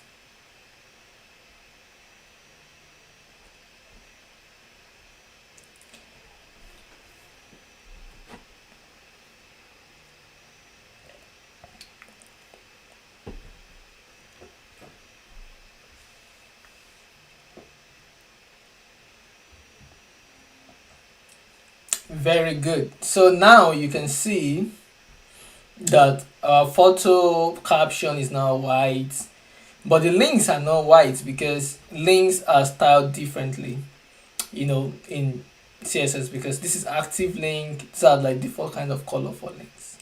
So they are blue by default, just to tell people that these are something that is actionable.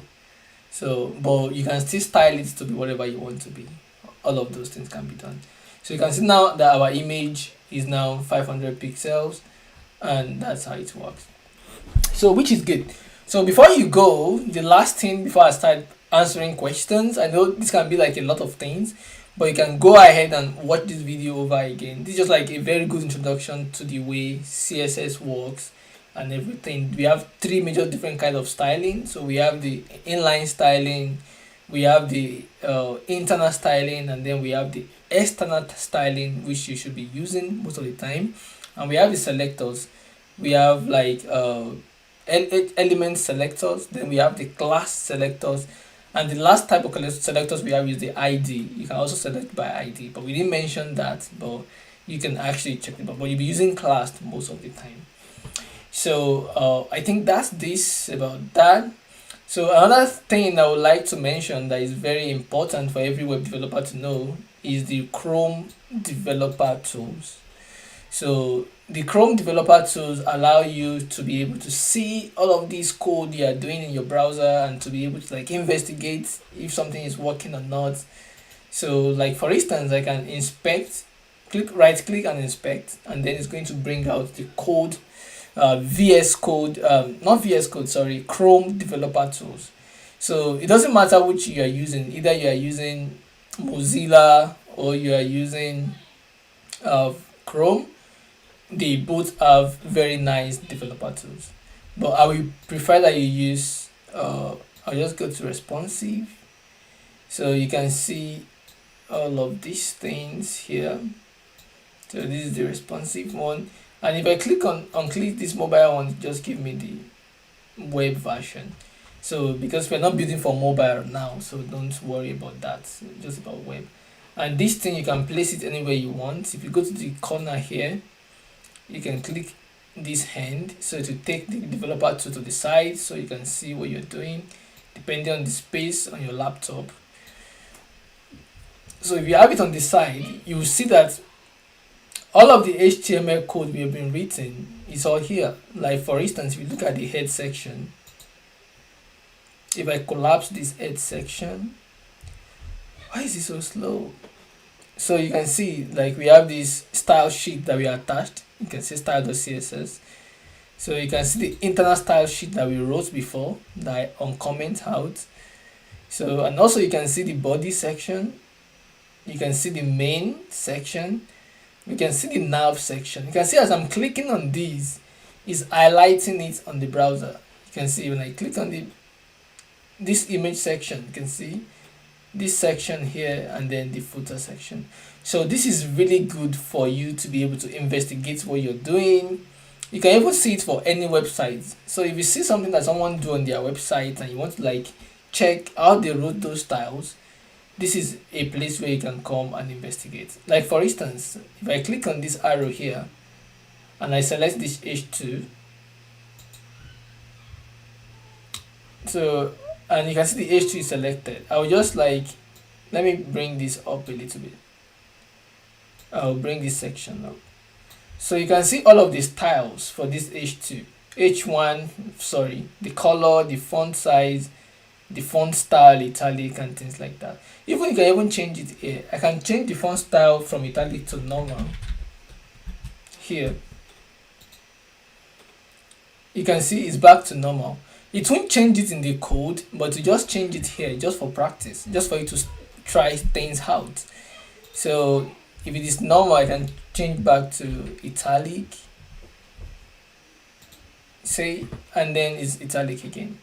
So these are things that you're going to be using a lot to just like debug and to check your code, to see things, that to experiment a little bit before you implement something in code. So it's really amazing. And if you still pick this up now, if I click on the image, I can see some of the styling. The image is 500 pixel by 333. If I click on this one, I can see it will show you the styling on the right. So if I click on this, also I can see the styling and stuff like that. So just like help you to like investigate code, see what is happening on the web page and things like that. So Jumake, can you go up with your question?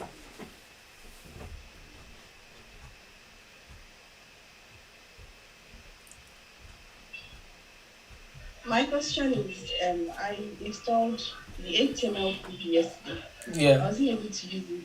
I don't know I'm going to use it for that. The HTML preview, right? Yes. Okay. So let me go back to VS Code and show you. So when you install the HTML preview, so installation is one thing. The next thing is you have to activate, like you install it and then it's activated. Like I think when you install, it should be activated automatically. I don't know if, let me check the way it works. So just for the benefit of other people,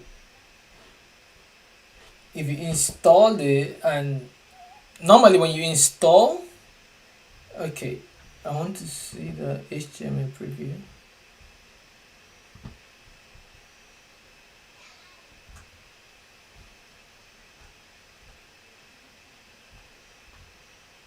Okay.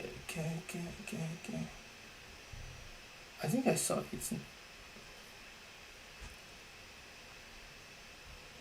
Where is Yeah, this is it. So this is HTML preview. So I think you just need to install it, that's all, and then just make sure it's not disabled. So it should be like this, it's installed already. So immediately it's installed. So you go to your HTML page. So and what I've learned right now is it works with just HTML. When you start working with CSS, if you are writing external CSS, you have to refresh it, close it, and reopen it again to see your changes.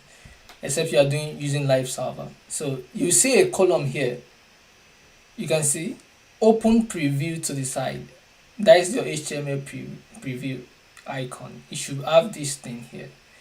So if it doesn't have this thing here, maybe it's not properly installed. And then when you click on it, it's going to create a new pane and then preview your HTML. Can you see it? Yeah, it's showing. Thank you, sir. Yeah, so that's how it works. Okay, so just take all of this knowledge and try to apply it to the assignment I gave to you. So don't rush yourself, spend some time on it. So struggle on it, read anything you don't understand, ask questions, Google, how do I do this, how do I do that in CSS. That's just about it. So if you follow all of this principle, style in, but don't just use external styling is the best, like this. You can select any HTML tag you want, but classes can be applied to any HTML tag, but you can still select your P tag, you can select your H1 tag, you can select your H2 tag, anything that is an HTML tag, even image tag, you can select and style it from outside, you understand? So, and those are the things, and you can, this is just one property, font colors, right? You can add as many properties, HTML properties, just like this H1. We have color, font size, font style, line height. You can add all of these things. Just like the way you format your Microsoft Word, the same thing you can format your website and make it look pretty in different ways. You'll be, and this is just be the beginning of all of those amazing things that you're gonna be doing. So, and also I know we didn't talk about form yet. There is form, there is table in HTML, but all of them are basically like still the same thing. Like we have like buttons that can do different things and stuff like that. So all of them are just the same ideas. And with all of these basics you have, you can go ahead and start like learning and exploring all of these things. And most importantly, like building something with them. You understand? So I will try to, I will not I'm trying, I'm going to do it. So the assignment, I'm going to do my own version. I'm going to blog about it and put it on my blog so you can go through it and see from start to finish how all of these things is being done and it's being styled properly. But by then, when you are seeing it, you already understand how it works. You know, now you can pick up any articles online or watch any video. You will understand, like, okay, yeah, Peter have shown me this. This is how this is happening here. Now you're not longer like a JJC into the tech world anymore because you have all this background. Right now, you will not be surprised what you know now until you start practicing and reading new things. You're like, oh yeah, I figured these things out and stuff like that. Because now you're not you are very dangerous right now. I'll just say that. So is there any other questions? So I'll just commit this. If you want to you can check my GitHub to see the code we wrote today. I'll just do add CSS, and I'll push this. So I'll also share the GitHub, and you can check it out if you need to. So check the code and just go through what we've done. If there's not any other questions, I think we've had a great day today. Is there any other question? Is there any other thing that is not clear?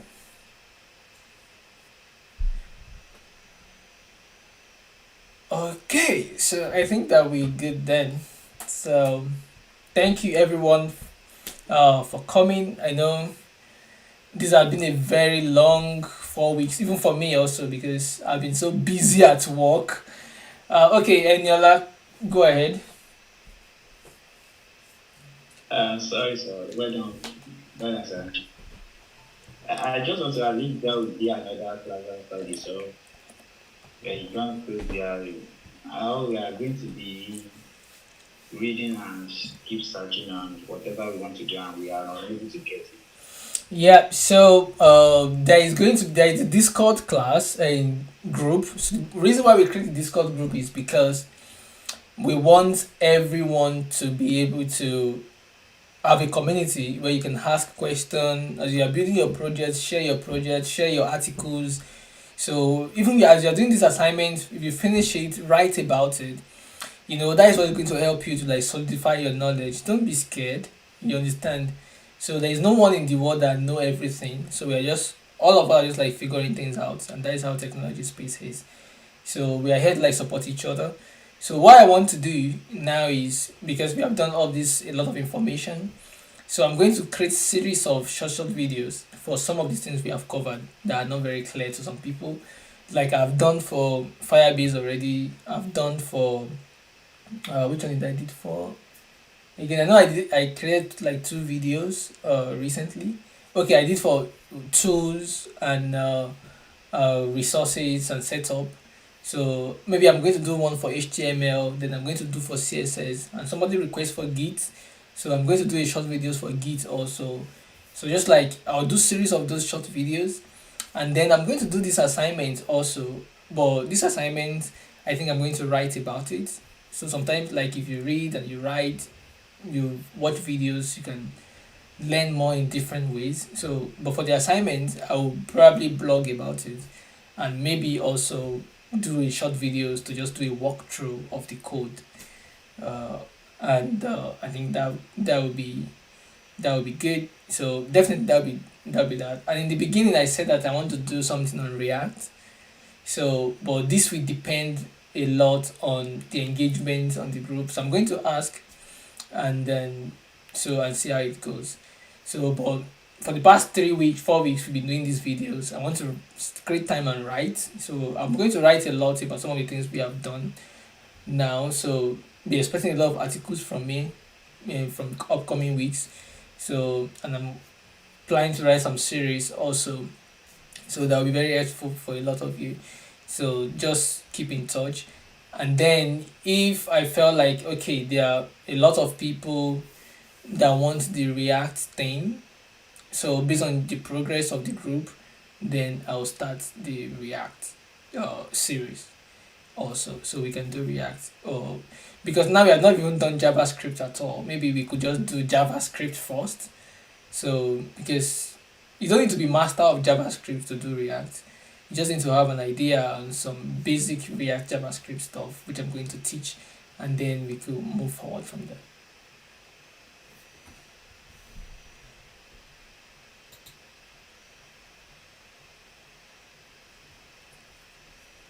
Any other question?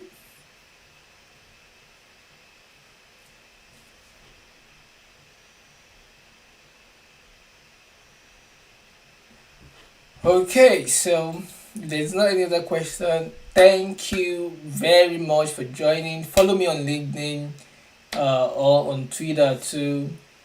Let's keep the conversation going. Share your articles with me. Follow me on Medium. Post all your questions on Discord. So I'll be here to like support you in any way. If you're trying to prepare for interviews or applying for jobs, need reference, yeah, chat me up in any way.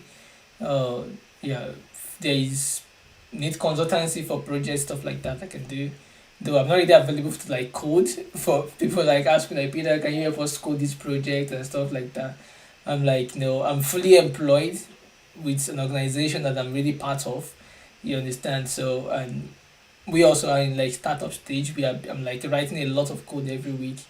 So, but in the area of consultation, definitely I can help in architecture and consulting.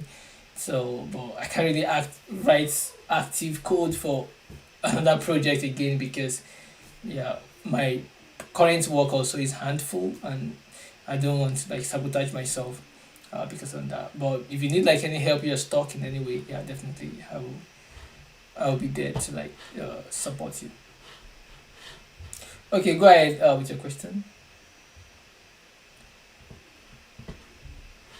Sorry, I have a task I'm doing, Okay.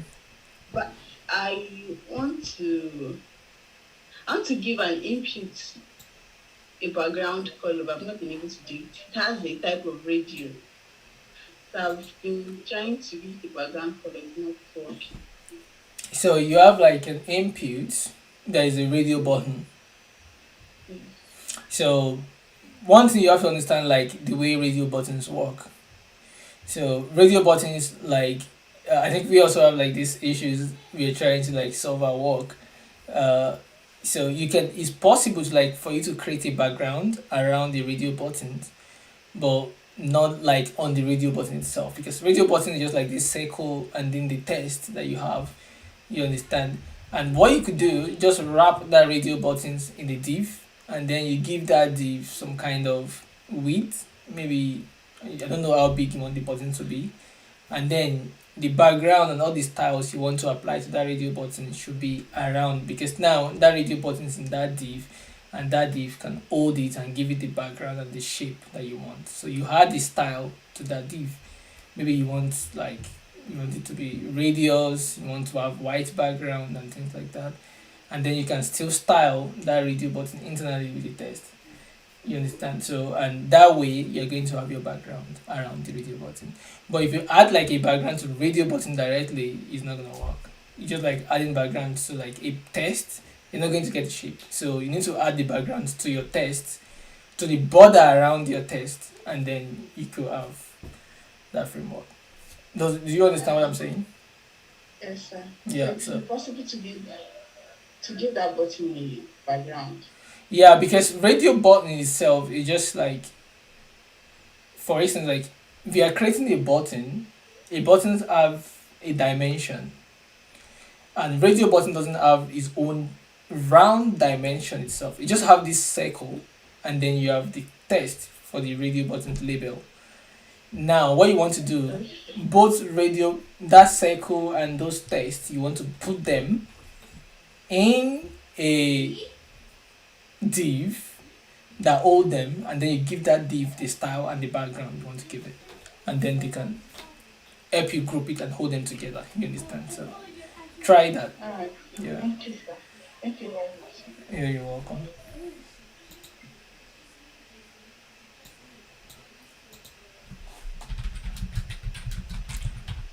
Okay, so yeah, so another thing I'm trying to do is I think this is going to be for professionals actually, because I know that there are a lot of professionals that want to like change and go into tech. Like these are like maybe people that have been working for like you're working in bank, you're a consultant, but you just feel like okay, after 10 years, 5 years, 6 years, I want to now move into tech and they are finding it difficult to do. So this is like a master class. Though this is not going to be free. I want to do this. Yeah, it's not going to be like 4 days, 4 weeks that we're doing. So and it's going to be a very small class. So it's just an idea I'm thinking because I know that there are lots of professionals out there that they want to learn coding, they want to learn how to code, but they don't know where to start and they don't want to go to normal classes or they don't even know how to ask the enough questions. So this is going to be like a master class, maybe for a class of 5 or 10. So yeah, it's an idea I'm still thinking. I'm not sure yet if it's something I'm gonna do. So, but I'm just thinking like there are a lot of people out right there that like big shot professionals that want to go into tech, but they want to have that environment where they can be able to ask any kind of questions without people judging them, and then they can get the resources and answers they need, and then they can go ahead to learn and have answers. So I'm working on that. I'm going to share on Discord if I'm going to go ahead with this, but maybe by the end of the year or something. Because like I've had a lot of things. I need to go on vacation soon, so I think in November. So between October and November, October will be a bit busy for me. I just have to use it to rest.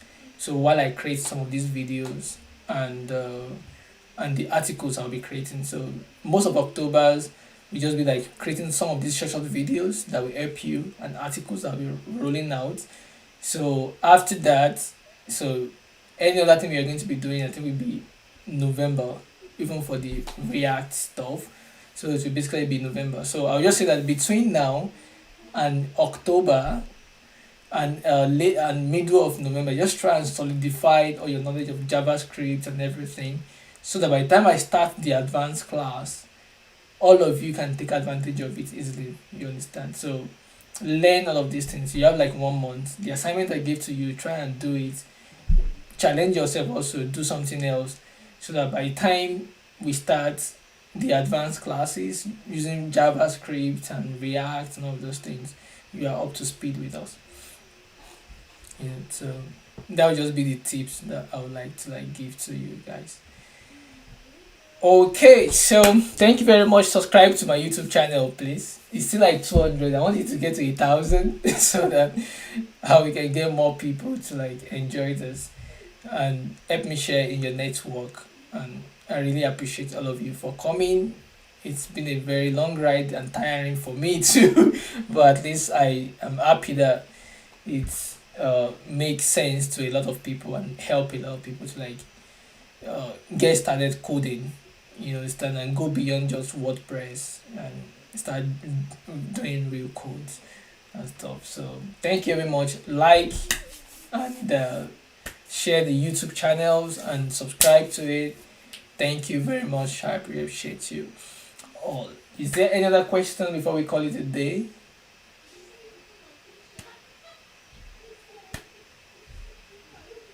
Okay, Nella, do you want to ask questions? Go Yes, ahead. about the master class you talked about. So I just want to ask, like someone that already have a knowledge, or let me just say, which programming language are you using at that time, and is it going to be based on front end only, or is still going to be front end and back end? So the master class I want to do is actually like it's not like based on programming languages or stuff. It's about most of the things we have done and more. So like for instance, we have there's going to be a master class in React coming. That's going to be for free. That is late November. So that one is for building UI with React and JavaScript. So we are going to do that. That's something that right now start and learn and level up on your CSS, because in that class it's going to be very fast. So that going to be so I'm not going to be trying to be explaining how to do this. Like we're going to be going very fast and building stuff. You understand? So that's I'm just saying that try and learn all of these things that we are doing now, so that when you start building real stuff, you already have the idea of how everything works. Then the second one is the master class. That one is the paid one for professionals that want to switch into tech, but they don't know how to start. You understand? So I want to do that like just for very few people, but it's going to be a paid class, so a paid master class. So it's just about telling people the resources, answering their questions. Some people want to like go into tech, they don't even know where to start, what career to do, have all of this. You know, I've teach you guys a lot of these things over the past 4 weeks. So, but then this one is just like tailored to like if you feel like you want to do it also to just learn more in the master class and I'll get your more question answers. Yeah, you can do it, but it's not like compulsory for you guys. But it's just an idea I'm having to do because I felt there are a lot of people that want to. And if I put it out maybe in November, and you know someone like a professional that wants to like, okay, they have been thinking of getting into tech and they don't know how to start. You're like, okay, yeah, Peter Ian is doing this masterclass. It's just going to be like a maximum of 10 people on the Zoom masterclass, and then we can have interaction together. So and so that's just it. Is that clear now? Yes, I understand that. All right, all right. All right. Okay, so I think that's that about that. So thank you everyone on YouTube. We are going to end that stream now. So let's call it a day. So the recording will be available on.